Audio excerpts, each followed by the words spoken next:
Assalamualaikum warahmatullahi wabarakatuh. Kenalkan, nama saya Hari Pratama Turdi dengan NIM 2109106043.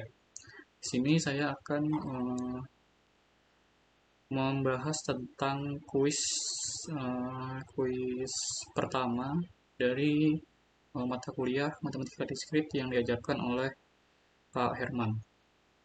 Baik, langsung saja kita ke soalnya yang pertama, yaitu nyatakan PBB dengan nilai yang pertama 1242 dan 1986 sebagai kombinasi lanjar 1242 dan 1986. Kemudian terapkan algoritma Euclidean.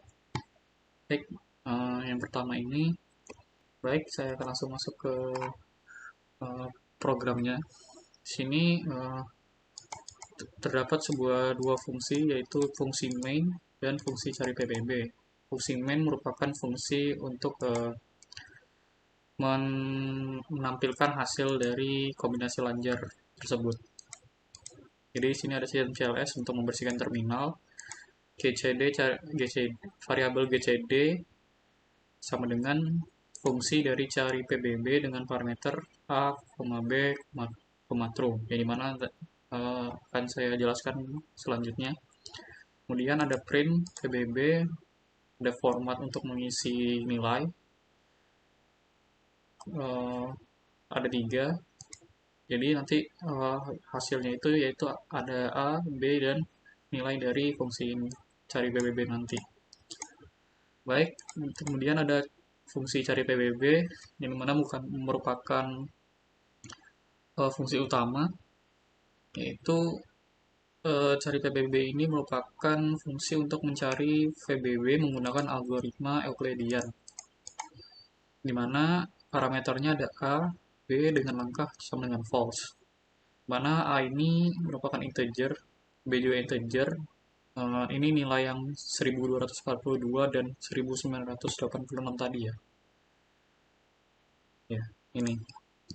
Nilai A-nya itu adalah 1242 dan 1986.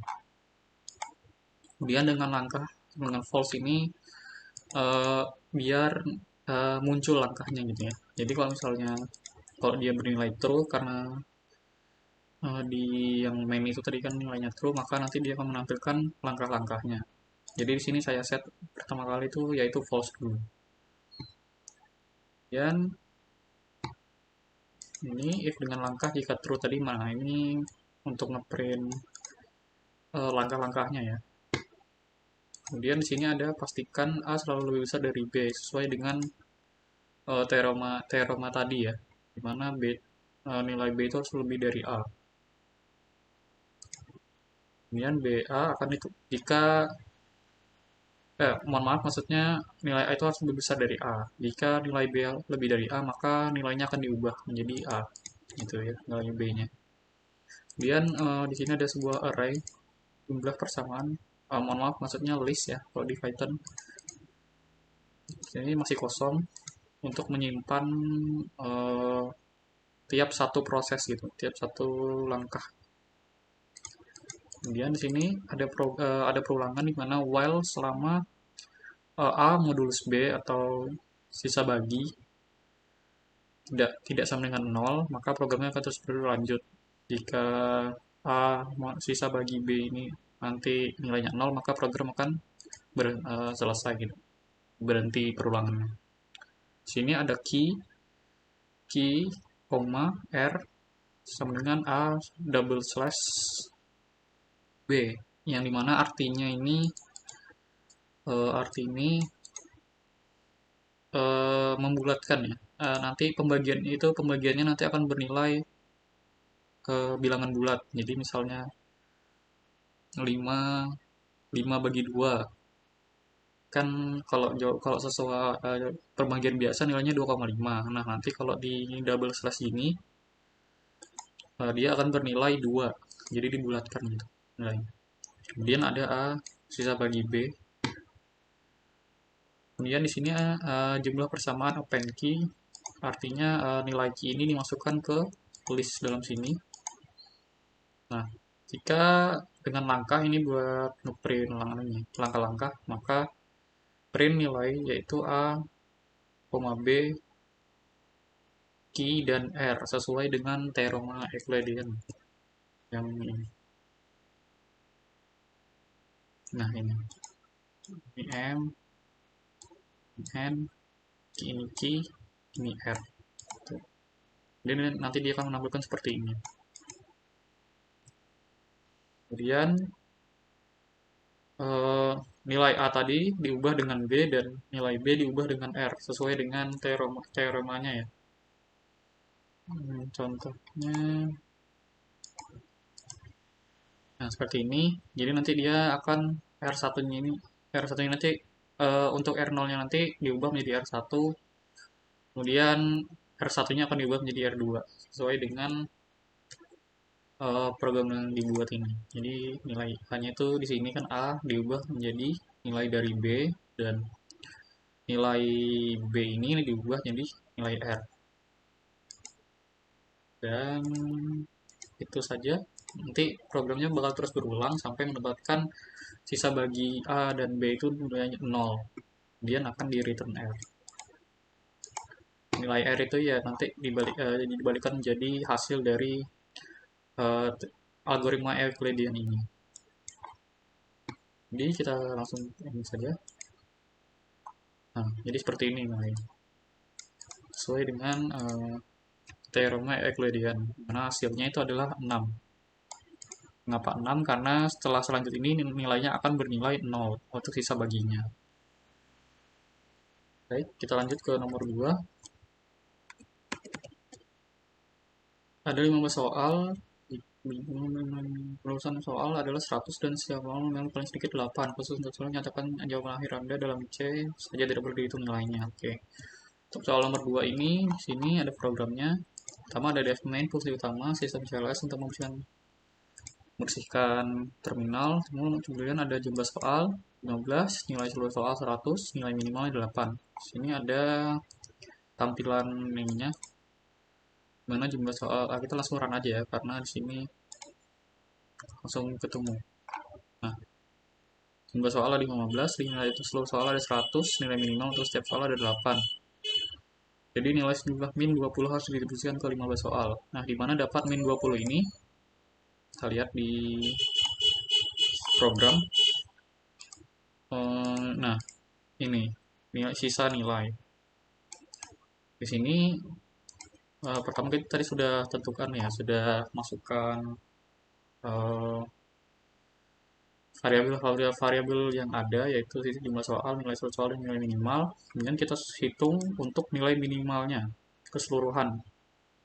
Jadi ini merupakan nilai paling minimal jika kita menggunakan nilai minimal tiap soal itu 8.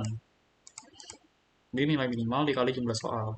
Kemudian sisa nilai ini merupakan nilai ya, nilai yang akan didistribusikan gitu, total nilainya. Jadi sini nilai seluruh soal dikurang nilai minimal keseluruhan. Nah, jadi sisa nilai ini nanti akan didistribusikan ke banyaknya jumlah soal. Gitu. Jadi sini ini ada anunya ya. Setelah ditampilkan ini,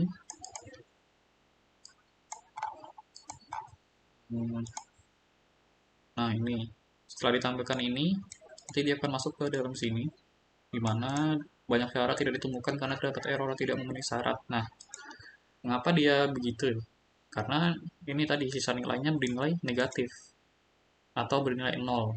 Pokoknya kalau dia kurang dari sama dengan 0 itu maka terdapat error gitu di sininya, data-datanya, atau tidak memenuhi syarat gitu. Jadi mana? Nah ini kombinasi satu itu tadi buat banyak cara pemberian nilai, yang nilai A tadi ya. Nah ini yang A, yaitu jumlah soal ditambah sisa nilai dikurang 1. Nah, mengapa dikurang 1? Karena kita telah menghitung nilai minimalnya. Jadi nggak perlu lagi masukkan. Kemudian untuk kombinasi 2 yaitu sisa nilai tadi, yang ini, untuk B-nya. Nah, jika kombinasi 1 itu lebih dari sama dengan 0 dan kombinasi 2 itu bernilai 0, maka dia akan mengapin ada hasilnya gitu, ada outputnya. Sedangkan kalau tidak tidak sesuai dengan kondisi ini, maka dia akan menampilkan error. Jadi soal ini termasuk error karena nilai minimalnya itu kan 8. Kemudian dikali 15, nilainya itu sudah 120 gitu. Sedangkan nilai seluruh soalnya cuma ada 100. Gitu. Jadi untuk soal ini sebenarnya error ya kan jawabannya. Oke, lanjut ke soal nomor 3. Ada 6 buku basis data, 3 buku Magnum, 4 buku Alpro, dan 5 buku jaringan. Tentukan banyak cara agar buku tersebut dapat disusun satu baris. Sehingga untuk A, semua buku yang topiknya sama atau yang bersebelahan, dan B, urutan buku dalam susunan bebas.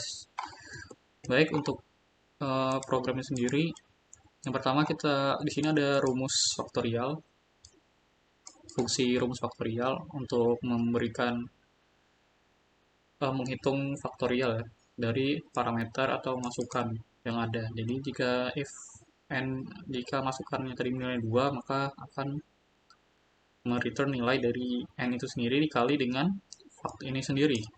Apa? Fungsi itu sendiri. Jadi kalau dalam bahasa pemrograman itu jika terjadi hal seperti ini, jika dia terdapat operasi yang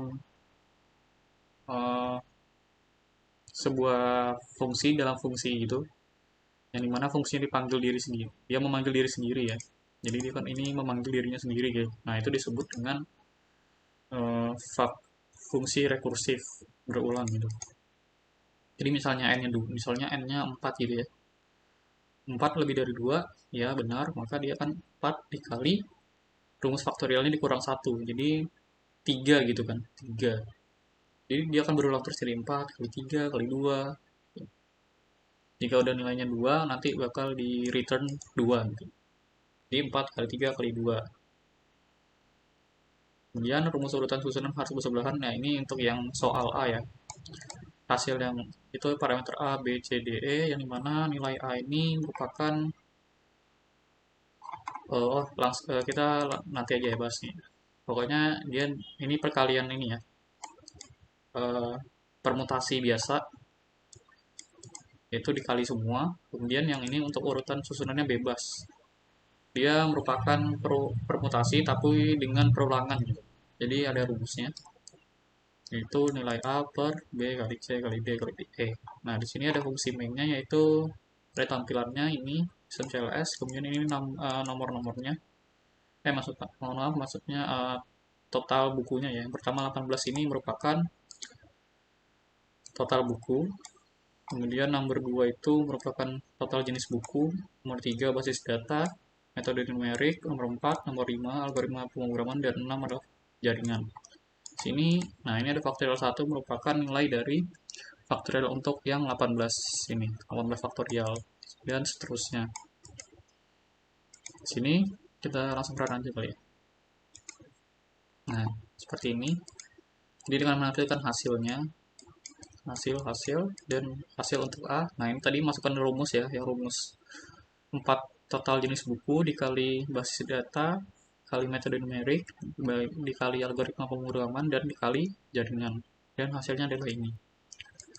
Dan untuk yang B tadi nilainya yaitu A, total bukunya yang ada, banyaknya total buku, kemudian per dikali buku basis data dikali buku metode numerik dan buku algoritma pemrograman, dan terakhir buku jaringan gitu. Kemudian dihitung hasilnya ini 18 faktorial dibagi ya, ini dibagi 6 faktorial dikali 3 faktorial dikali 4 faktorial dikali 5 faktorial, hasilnya adalah segini. Jadi itu saja untuk program saya. Terima kasih. Assalamualaikum warahmatullahi wabarakatuh.